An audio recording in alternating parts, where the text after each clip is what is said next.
my studio, everyone. Today we're going to do a Shasta daisy in acrylic paint. This happens to be a daisy from my garden, and the photograph that you will get is actually one that I've taken. So it's all copyright free. This is a traceable that I did from that photograph, and you will be able to download the photograph and this traceable for the drawing if you don't want to draw it. Now today we're going to be using um, black gesso on the back, and this is the daisy that I painted. And if you don't have black gesso, don't worry about it. It can we can use black paint. If you have just craft paint, that's fine too. Um, we're not using a whole lot of colors in this one. It's basically titanium white, or if you have craft paint, any white will do. And a Payne's gray. So this happens to be golden, but whatever make you have is just fine. And we'll also be having a little bit of Darien yellow, or you could also use a cadmium yellow. And we're also going to use a little bit of um, burnt sienna, and that's about it. So get your brushes together. Basically, the brushes I used in this were a fairly big round brush. Size 8 would be good, and one a little smaller, either a 2 or a 4 for the little um, tight areas where you can't get your bigger brush in. Oh yeah, and also glazing liquid. This is great, especially if you're using your acrylics like golden or an artist grade. This helps it move a little nicer and smoother. If you're using your craft paint, you can also use a floating medium. So, and if you don't have this, just use a little bit of water. Not too much, but that'll help it brush on without it dragging. Okay, so get your stuff together and we'll start this right away.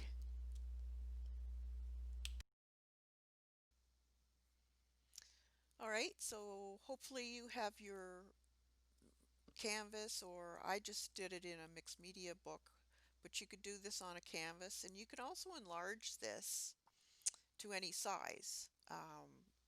You would just have to do a canvas print on your printer, or you could take it into Staples or somewhere and have them print it also.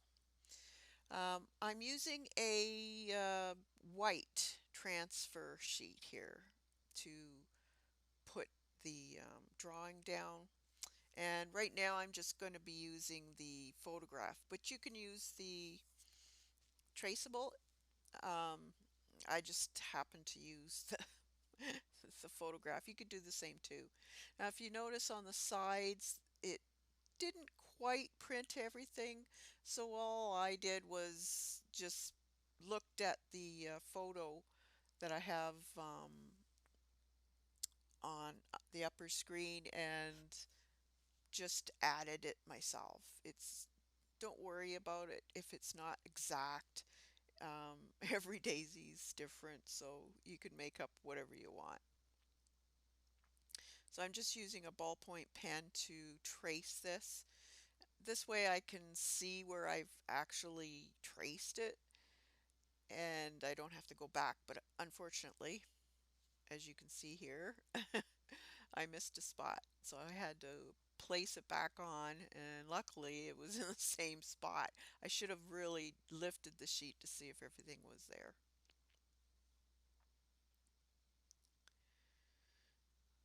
So I'm just trying to place it back, putting my thumb down on the edge of the area that I had to redo.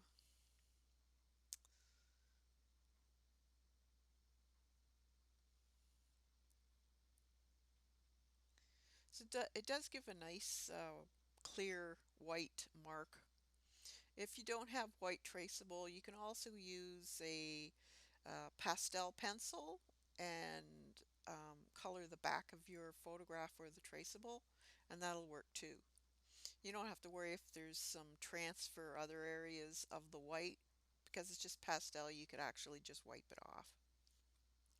So here's my larger brush. I believe it's a size 8, and I'm going to be starting in the middle petal there. And this is actually the second attempt at this. Originally, I had painted everything white, and I found that it was too hard to follow where to put the shadows then because everything was together, one big white blob. So I find that it's much easier to just do each individual petal in itself. So including the shading, and the shading I'm using the Payne's gray to now I know you're thinking blue, but it actually looks really nice. And with the floating medium, you're able to or glaze, you're able to put a really light translucent top coat over top of the white. So it blends in nicely. It's not like just one big blob of Payne's gray. Now this part I'm showing you is all live, so I haven't sped it up at all. So you can see I do take my time because I want the strokes to go down properly. I don't want to have um, kind of a grainy look behind it. So make sure you get enough paint on your paintbrush and add a little bit of glazing medium. Just dab the tip of your brush in a bit of glazing medium. I have glazing medium at the bottom of this tray. There, I just dipped it in. Now this is the Payne's gray that I'm using, and see I'm mixing it. So you can mix different strengths of it. So you can have real light areas and dark areas. And this is the great thing about having the glazing medium. As it blends in itself, you don't have to get overly fussy. Um, and with the daisy, you'll find that there's little creases in their petals. And if you want something to be more realistic looking, you need to put these in. So I'll just show you a few of these petals, how I did them. And don't worry if you're not liking it. Just get your first coat down because we can always lighten and we can always darken. That's the fantastic pluses of acrylic paint. So as you can see, I actually am leaving just a very, very slim line in between the petals. Not a whole lot, but I want to know where these petals end and start, so I don't want to get all mixed up. Because later on you can cover them in whatever um, shade or highlight that you want.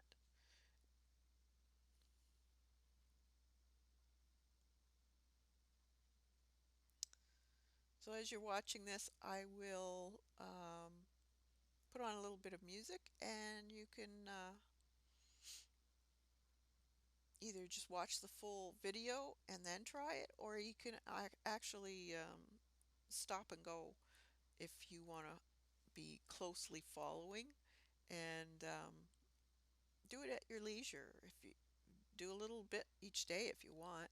And like I said, this is my second attempt. I didn't like it, so I just used the gesso right over top of the painting. So this is actually two paintings on this piece of paper. But that like I said, it's just paper and it's just paint. Use the gesso and paint over it if you don't like it. And start over.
Okay, so right now you're seeing me just go over top of some of the areas I've already painted, adding a little bit more white to the real bright areas that are on the petals.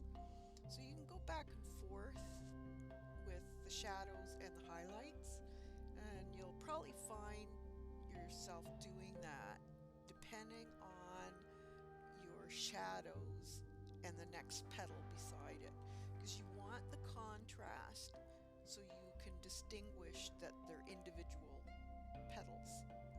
So like this one I'm doing right now, I have to be careful not to make it the same shadow color as the one beside it, because they'll just blend in together. So even if it's just one or two shades difference, that's fine. But you do have to change up that shadow or highlight color, make it different than the one that's next to it to get the right effect.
Okay, now I'm going to be getting ready to do the center, and I'm going to start by putting in a little bit of the uh, burnt umber, or no, burnt sienna, sorry, and the cadmium yellow, and I mixed them just to make it a little bit of a darker color.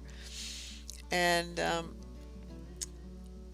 it's not just a solid yellow circle in the center. There is dimension to it, and there are individual little sections of the center. So to get that look, I'm basically putting in the lighter and darker sections as a base coat. Now, one side, the right and the left side, is a little bit lighter, and then it seems to darken going in towards the center. It almost dips down. So to get this look, we'll have to do a bunch of dots. And to do this, I'm each time I go in with a color, it's either lighter or darker, but I always want to concentrate the darker part in the center. Now I'm using the smaller brush that I had, and I'm just kind of dabbing with my paintbrush, but this is a really great idea to use like a dabber, or if you have Q-tips, that type of thing, you could do this also. So I'm going back and forth with the different hues. So you just don't want one area totally with all the same color. You want a variation of different tones of that color to make it look more realistic. So again, if you don't like the end result, you can always keep adding to it. This is the great thing about acrylics, is you can keep adding to it till you get it right. There's no real fail with this type of painting. So give it a try, and don't make it completely circular because it's not. And remember, it's got form.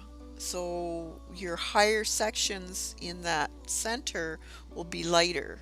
So the last thing that I'm doing here is actually adding some more light parts over top of that medium yellow color. I also have a bit of burnt sienna that I dabbed around the left and the right side, not completely around to the back of it, but just to the right and the left of it, of the center. And then I went over top of it with a lighter yellow color. So this shows it has form. So give it a try, and if it didn't work out the first time, just paint over it. Like, keep adding color until you like it. And I've seen this done many times, and I've actually used Q-tips on it, and it works quite well. So if you want to give that a try, please do. It'll probably be a whole lot easier than doing it with a brush.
Okay, so here I've taken a look at my highlights in my darkest areas, and I'm seeing that I really need some real dark sections under these petals here. You'll find that you really need dark darks. If there is like a very dark area, you really have to put it in, and it really punches that out in the end, and it makes it look so fantastic. Um, if you don't like it, again, paint over it. You can always lighten it, but try it. You might like it really intense. Um, so this is pretty well what I do in the end is I take the white, very white, and I might add um, maybe on the ends of the petals there or along sides. You have to pay attention to your shadows and your highlights because you're getting a very bright white on top, but you may have a shadow cast by that petal. So make sure you pay attention to your photograph or your reference photo when doing that, because that's what makes sense to having it look realistic, because you got to pay attention to the shadows and the highlights. So here I'm just adding a little bit more of that Payne's gray to the around the center here, because it would have cast a shadow because it's standing up and the petals go underneath this center part. So I'm just adding a little bit more of that around certain areas to brighten it up, or it punches it out more. And I'll also put along the creases and folds of the petals as they tuck underneath that center part.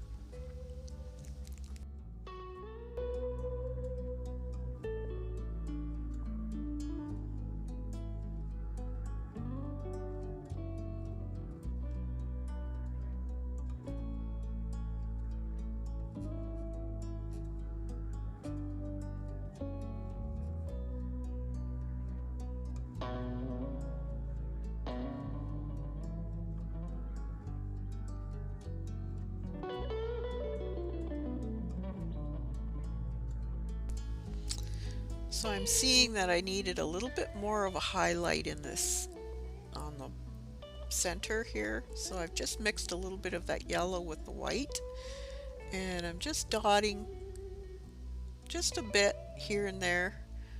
And if you look at your reference photo, you will see the lighter areas where this needs to go. So really study your photo.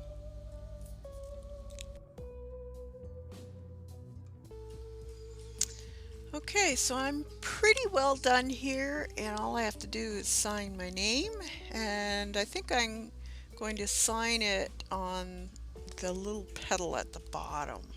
I like that when signature is kind of going off of something.